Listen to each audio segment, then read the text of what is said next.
Deux chiffres suffisent à faire vaciller une certitude. 15 600 et 92%. En quelques semaines, 15 600 détenus sont réaffectés, entraînés, puis déployés. Et 92% des zones auparavant sous pression armée repassent sous contrôle effectif, comme si l'État avait absorbé des années d'inertie. Que change ce retournement pour un marché qui rouvre, une route qui redevient praticable, une famille qui reprend le risque de circuler, et pourquoi Ibrahim Traoré devient-il l'axe discret de cette recomposition ? Une souveraineté neuve affleure déjà, testée chaque jour, et rien ne dit encore jusqu'où elle tiendra. La promesse de cette analyse est simple, distinguer ce qui relève d'un pari risqué de ce qui ressemble à un mécanisme reproductible. Pour le spectateur, l'enjeu est clair, séparer une rupture durable d'un succès circonstanciel. Il ne s'agit pas d'admirer une prouesse administrative, mais d'observer comment une décision brève, presque austère, a déplacé des équilibres que l'on croyait figés au Burkina Faso. Ce déplacement touche la sécurité, mais aussi la manière dont l'État se définit face à ses citoyens, y compris ceux qu'il punissait hier. Le cœur du problème est double. D'un côté, l'expérience peut fragiliser la confiance institutionnelle si elle échoue, parce qu'elle brouille la frontière entre sanction et utilité. De l'autre, si elle tient, elle ouvre une brèche conceptuelle. La justice devient un processus mesurable, orienté vers un résultat collectif, et la souveraineté cesse d'être un slogan pour devenir un système vérifiable. Reste alors la question centrale. Assiste-t-on à une réforme isolée ou au premier brouillon d'un modèle régional ? En moins de 2 ans, 92% des zones auparavant sous pression armée repassent sous contrôle effectif. Ce chiffre, rarement mis en avant, oblige à relire autrement la réforme qui a converti 15 les 600 détenus en soldats et à comprendre ce que ce basculement change, concrètement, pour ceux qui vivent au rythme des routes, des marchés et des patrouilles. Le point décisif n'est pas seulement l'ampleur, mais la temporalité. Le retournement apparaît rapide, presque compressé, comme si des années de stagnation avaient été absorbées en quelques mois. Pendant longtemps, le Sahel a été décrit comme un espace condamné à l'instabilité chronique, interventions extérieures successives, promesses de stabilisation répétées et, en arrière-plan, des villages désertés, des axes abandonnés, une économie locale progressivement asphyxiée. La peur s'était installée comme une routine. Les marchés perdaient leur fonction sociale. La mobilité devenait un risque permanent. Dans ce cadre, chaque initiative nationale était perçue comme marginale, parfois même symbolique. La première rupture tient à un déplacement de méthode. La sécurité cesse d'être pensée comme un apport extérieur et devient un produit interne.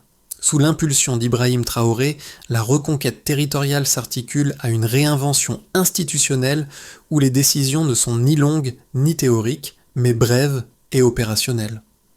La réforme pénitentiaire ne vise pas à corriger un dysfonctionnement isolé, elle complète une chaîne de choix orientée vers la récupération du terrain et la restauration d'une cohésion sociale minimale. Ce changement agit d'abord sur les perceptions avant de s'inscrire dans les statistiques. Il modifie la manière dont l'État regarde ceux qu'il sanctionnait et la manière dont les communautés évaluent la présence armée sur leur territoire. Le chiffre de 92% n'est pas un aboutissement, c'est un signal. Il indique que la relation entre sécurité, justice et souveraineté a bougé, et que la punition peut devenir service sans se dissoudre dans l'abstraction morale. Reste à comprendre ce que ces données produisent au ras du sol. Comment une réforme devient-elle visible dans les gestes ordinaires ? Les premiers effets de la réforme apparaissent loin des centres de décision, dans des scènes ordinaires qui servent de capteurs sociaux. À Koudougou, un agriculteur observe une unité mixte patrouiller à l'entrée du village. Parmi les soldats, certains visages lui sont familiers, associés autrefois à des altercations ou à de petites infractions. La reconnaissance ne déclenche pas une tension immédiate. Elle provoque plutôt une attente silencieuse, presque prudente. Un salut respectueux, simple, suffit pourtant à dissiper une crainte accumulée pendant des années. À Ouagadougou, le même déplacement se lit dans un quartier populaire. Une mère identifie son fils au sein d'une patrouille chargée de sécuriser le marché où il avait été arrêté autrefois. Elle ne parle ni de rédemption, ni de miracle.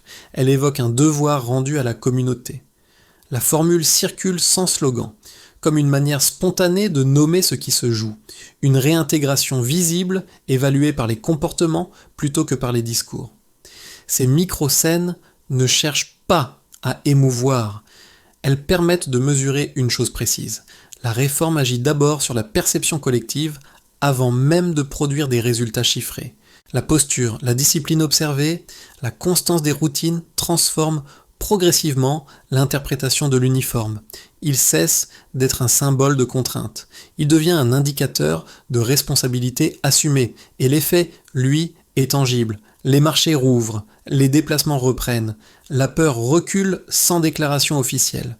Une idée se fixe, la valeur d'un individu ne se définit plus seulement par son passé, mais par sa capacité à tenir un engagement présent. Cette confiance qui revient vite soulève une question: qu'a-t-il fallu exactement pour déclencher un basculement aussi brusque ? Tout commence par un geste administratif d'une brièveté déconcertante. Et une question demeure: comment un État dit affaibli a-t-il pu basculer si vite ? Un décret de 12 lignes circule un matin entre les bureaux du ministère de la Justice. Signé par Ibrahim Traoré, il ne promet ni amnistie ni grâce collective. Il ordonne une réaffectation immédiate. La logique est nette: cesser d'immobiliser une population carcérale jugée improductive. La rediriger vers un service contraignant, structuré, mesurable. En quelques heures de 5 000, des instructions précises arrivent. Les directions pénitentiaires reçoivent des listes, les catégories sont filtrées, les critères se resserrent, puis un chiffre surgit.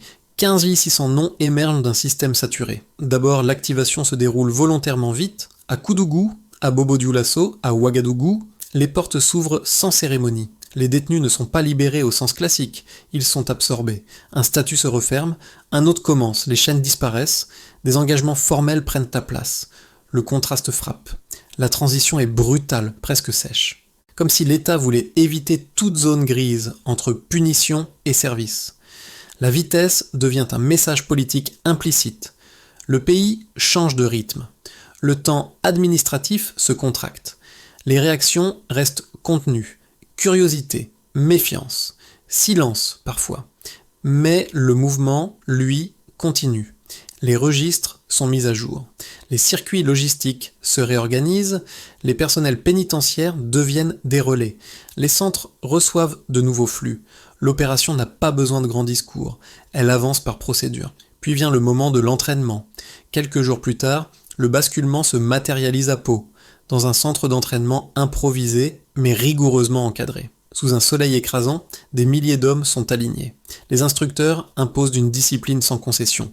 10 km de course à l'aube. Formation tactique le jour. Session civique le soir. Rien n'est présenté comme héroïque, tout est conçu comme rupture mentale. L'objectif n'est pas la glorification, c'est la conversion des habitudes, l'effacement du relâchement, la substitution de la routine à l'improvisation. Autour du dispositif, une expression circule discrètement, ce que certains appellent le front de l'esprit. Rien n'est officialisé, mais l'idée s'installe. La contrainte doit devenir lisible, répétée, vérifiable. L'ancien statut pénitentiaire n'est ni effacé, ni nié. Il est encapsulé dans une nouvelle fonction. La frontière entre sanction et utilité commence à se dissoudre. Les observateurs étrangers restent prudents, la même interrogation revient: comment une population décrite comme instable peut-elle se réorganiser si vite ? La réponse ne vient pas d'un discours, elle vient de la répétition, de la cadence, de la cohérence des gestes, de la discipline tenue sous pression.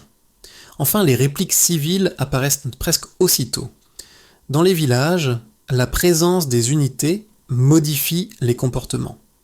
Les routes secondaires, longtemps évitées, redeviennent praticables. Les marchés reprennent une activité régulière. Les familles, autrefois cantonnées au parloir des prisons, se déplacent vers les casernes. Elles apportent des repas, des vêtements, des outils. Ces gestes discrets se répètent. Ils signalent un ajustement social profond. La peur ne disparaît pas d'un coup, mais elle recule. Sur le plan opérationnel, un effet inattendu se dessine. Ces hommes connaissent point les sentiers, les caches, les itinéraires informels utilisés par les groupes armés. Ce passé, perçu comme compromettant, devient avantage tactique. Les patrouilles anticipent, contournent, réduisent l'imprévisibilité adverse. Les premiers retours convergent, moins d'embuscades, davantage de routes sûres, une présence étatique plus continue. À ce stade, la réforme cesse d'être un événement isolé. Elle s'inscrit dans une trajectoire. Sous la coordination d'Ibrahim Traoré, l'État ne parle plus de ces hommes comme d'une population à risque. Il les décrit comme une force intégrée. Les doutes persistent, les réserves aussi, mais la mécanique est enclenchée et le pays observe, conscient que l'échec coûterait plus cher que l'audace. Avant la réforme, les attaques augmentaient, les zones rurales se vidaient et l'État semblait gérer l'urgence plutôt que la continuité. Après, 3 indicateurs s'inversent de façon suffisamment cohérente pour constituer un test de crédibilité, non pas moral, mais opérationnel. Pris isolément, chacun peut être contesté. Pris ensemble, ils dessinent une mécanique où sécurité, économie et discipline se renforcent mutuellement. Sur le premier volet, la sécurité s'améliore nettement sur les zones couvertes par les unités issues du dispositif. Les attaques armées reculent de 37%. Cette baisse réduit la capacité d'action des groupes armés. Ce recul ne s'explique pas par un saut technologique soudain, mais par une modification du maillage. Les unités mixtes occupent le terrain plus durablement, limitent les angles morts et rendent la topographie plus lisible. Autour de Kaya et de Dori, les embuscades passent de 27 à 17 en un trimestre, ce qui ressemble moins à une accalmie ponctuelle qu'à une réduction de l'effet de surprise adverse. La routine remplace l'improvisation. La présence devient continue, et la continuité, dans ce contexte, est déjà un changement stratégique. Sur le deuxième volet, l'économie rurale repart. La production agricole du Nord progresse de 21% sur la période observée. La sécurité minimale permet l'exploitation régulière des terres agricoles. Là encore, le chiffre ne signifie pas prospérité instantanée, mais rupture d'une spirale de contraction. Des champs abandonnés redeviennent accessibles, des canaux sont réparés et les moissons peuvent être protégées sans escorte exceptionnelle. Plus de 600 hectares sont remis en culture, non par subvention extérieure, mais par stabilisation locale des conditions de travail.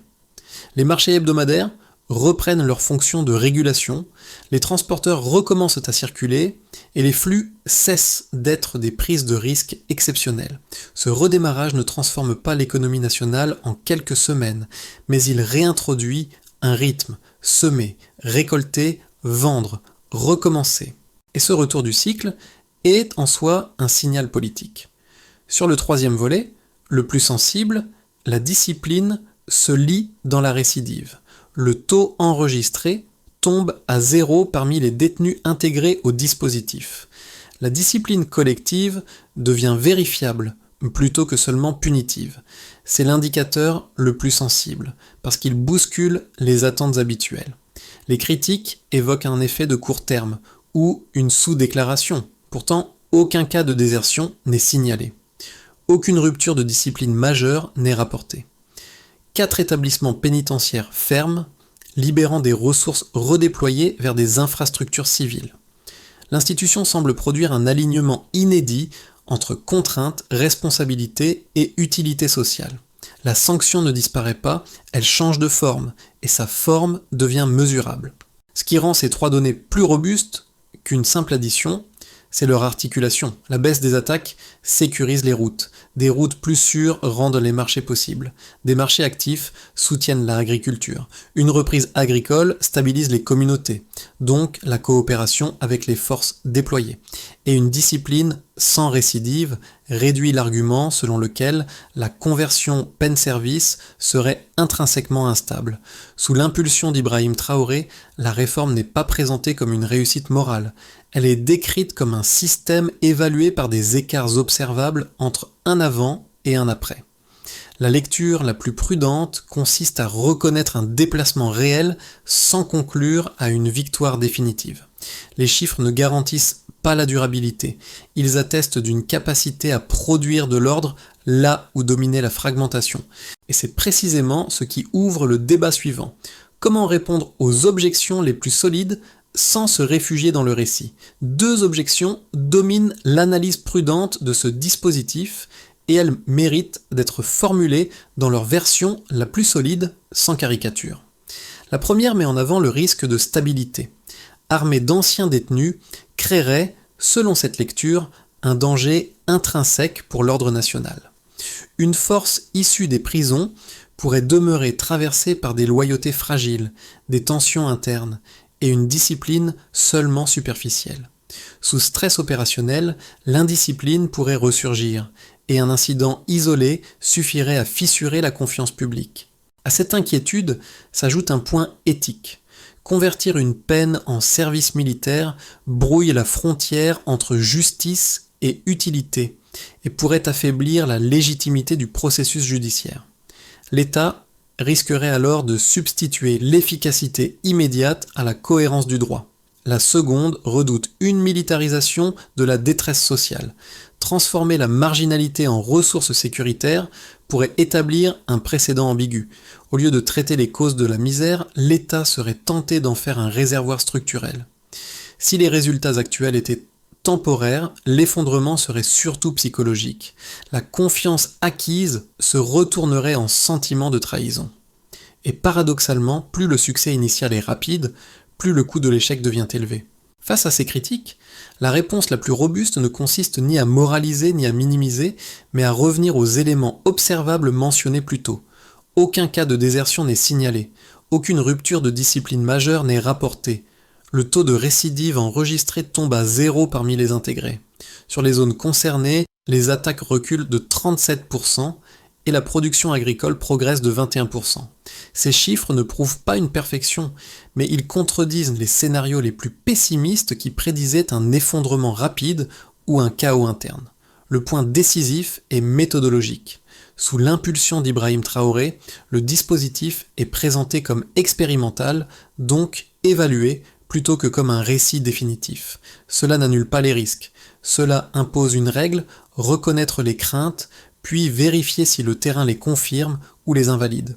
À ce stade, les données disponibles n'éteignent pas l'inquiétude, mais elles obligent à admettre qu'un ordre fonctionnel peut émerger sans reproduire mécaniquement les schémas antérieurs. Reste alors une zone grise.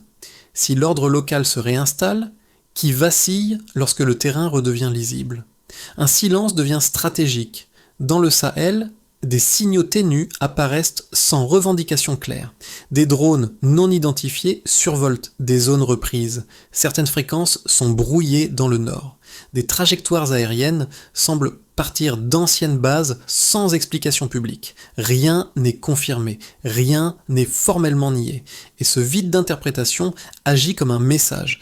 Quelque chose se recompose en dehors des récits habituels au moment même où le terrain redevient lisible. C'est dans cet interstice que Ibrahim Traoré infléchit la dynamique. Il ne répond ni par la dénonciation, ni par l'escalade verbale. Il choisit un redéploiement calme. Tenir plutôt que provoquer. Tenir la continuité des routes, tenir la régularité des patrouilles, tenir la confiance fragile des villages qui rouvrent leur marché. La souveraineté cesse d'être un principe abstrait. Elle devient une infrastructure testée chaque jour.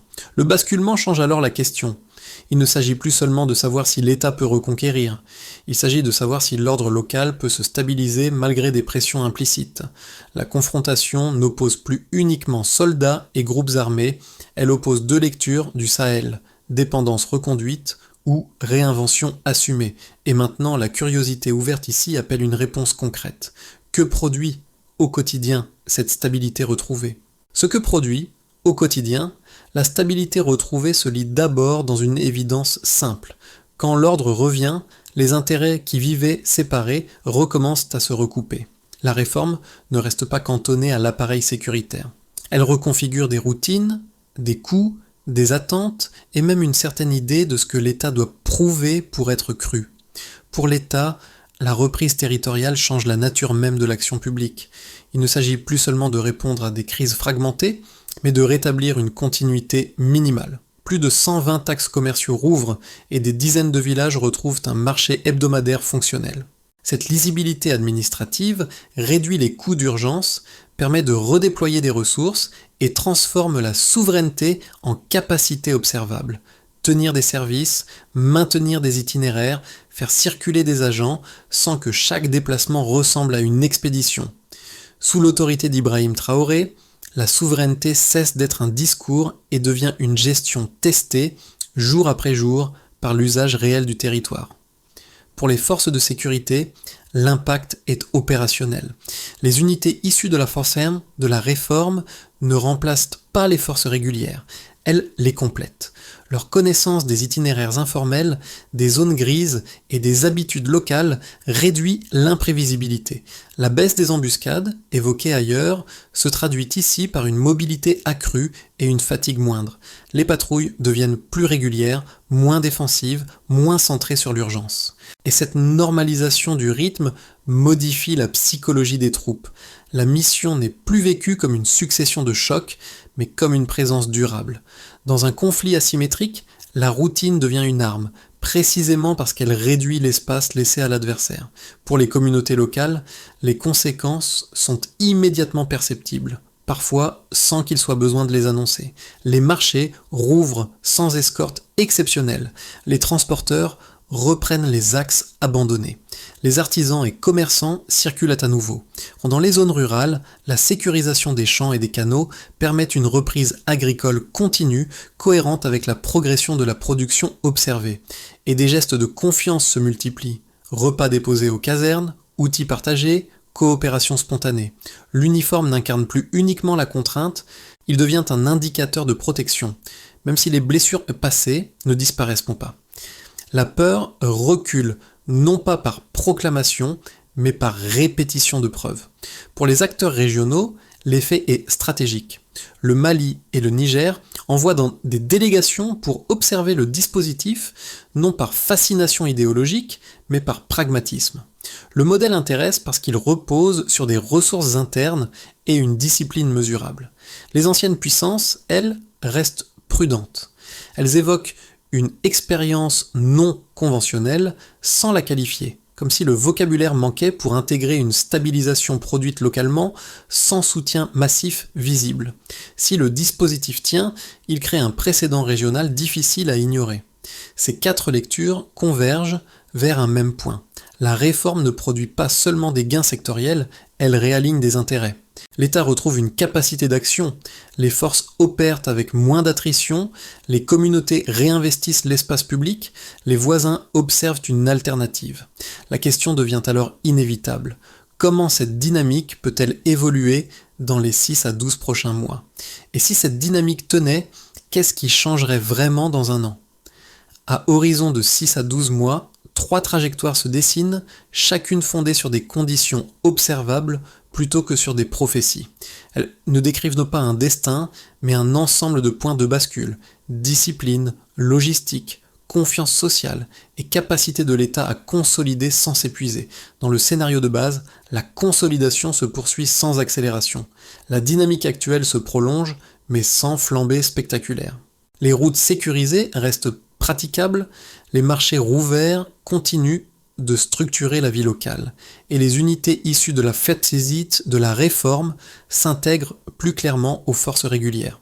Les gains agricoles observés se stabilisent, pas de nouvelles poussées, mais pas de recul notable.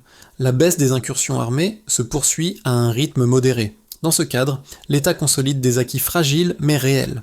L'approche reste administrative, moins de récits, davantage de procédures, et une évaluation régulière des écarts entre objectifs et résultats. Sous la coordination d'Ibrahim Traoré, la réforme devient un précédent discret, prouvant qu'une stabilisation minimale peut être produite avec des ressources internes. Dans le scénario optimiste, l'amplification est maîtrisée, la coopération entre civils, unités mixtes et forces régulières s'approfondit. Les recrues dans les plus aguerris deviennent encadrants, ce qui renforce la discipline et la transmission des routines. Les échanges régionaux s'intensifient par des formations conjointes, observées par des délégations voisines. Le dispositif glisse alors du statut d'expérimentation à celui de référence technique. La souveraineté ne s'affirme pas par rupture, mais par diffusion progressive d'un modèle adaptable. La crédibilité externe augmente parce que l'ordre local semble non seulement tenu, mais reproductible. Ce scénario suppose une constance politique et l'absence d'incidents majeurs. La réussite ne vient plus de l'audace initiale, mais de la continuité des vérifications. Dans le scénario défavorable, la faille est interne. Le risque principal ne provient pas d'une pression extérieure directe, mais d'un point de rupture interne, un incident disciplinaire grave, une rupture de commandement ou un épuisement logistique suffirait à fragiliser la confiance nouvellement acquise. Le contre-coup serait d'abord psychologique. L'espoir se retournerait en sentiment de trahison. Les critiques trouveraient un terrain fertile. Les partenaires prudents suspendraient leur observation active. L'échec ne serait pas total, mais il réinstallerait une lecture fataliste coûteuse à inverser. Une recommandation de méthode s'impose alors. Ne pas confondre vitesse et solidité.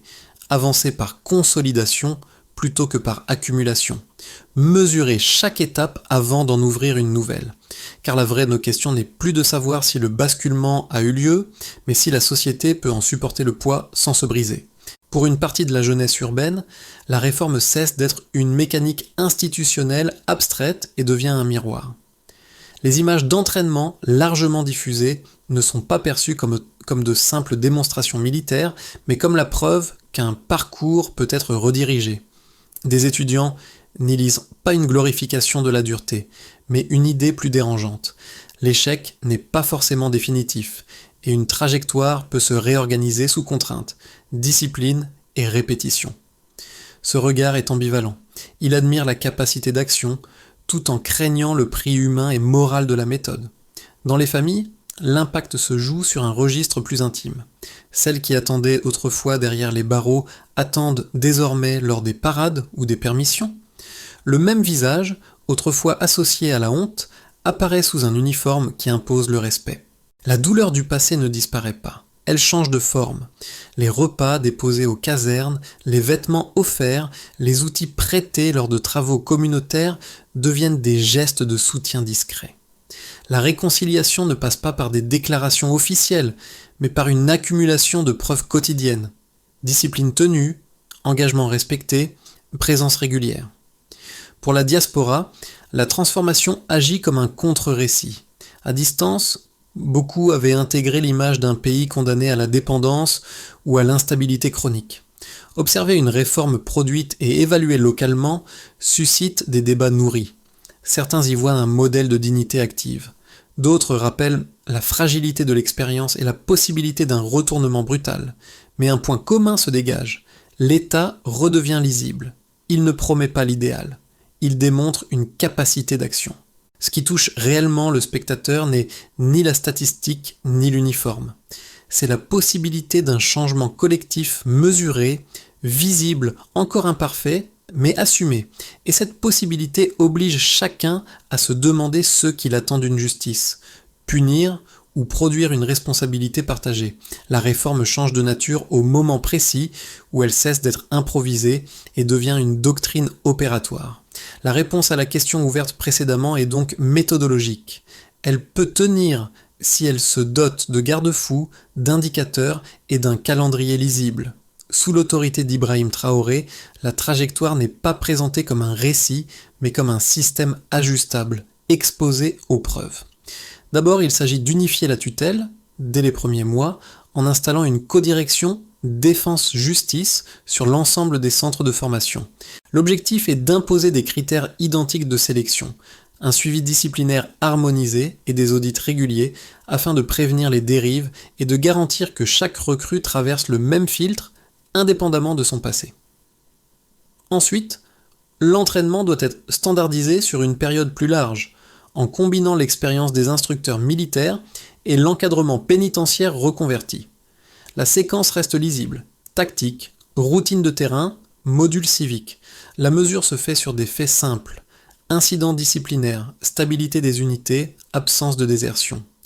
Puis vient un troisième mouvement, plus délicat, rendre la discipline partiellement civile en intégrant des modules de rigueur et de responsabilité dans des parcours non militaires sous supervision centrale.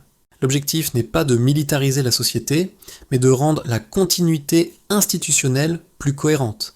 La mesure se lie dans la régularité des marchés, la reprise des déplacements et la continuité des services. En parallèle, la logistique doit être sécurisée, car la discipline tient aussi à la capacité de soutenir les unités.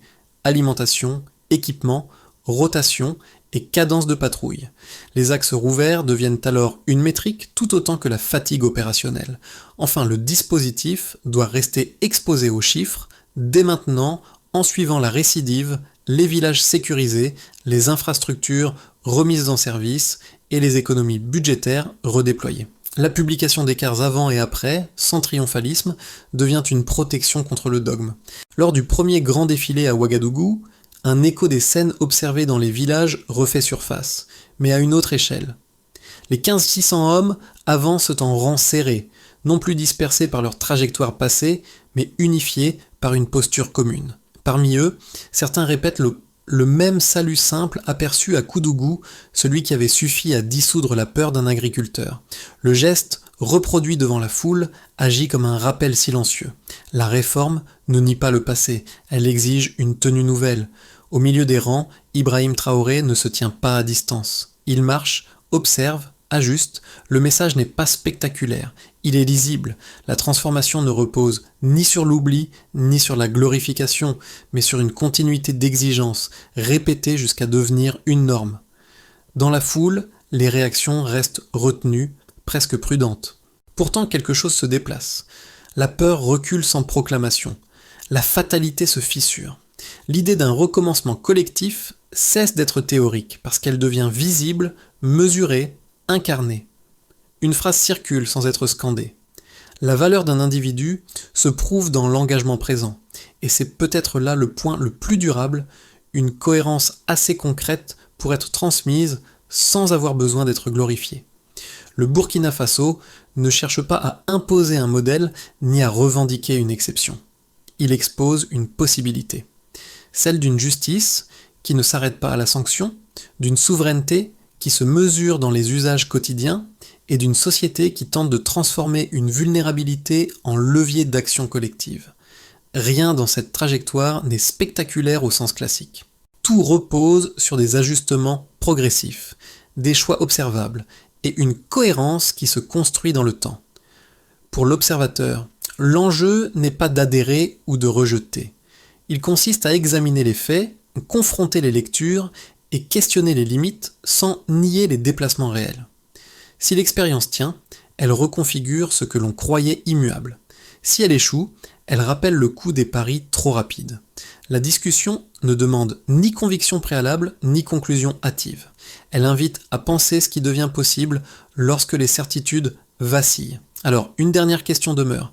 Jusqu'où une communauté peut-elle aller lorsqu'elle décide de produire ses propres réponses avec ses contraintes, ses risques et ses responsabilités ?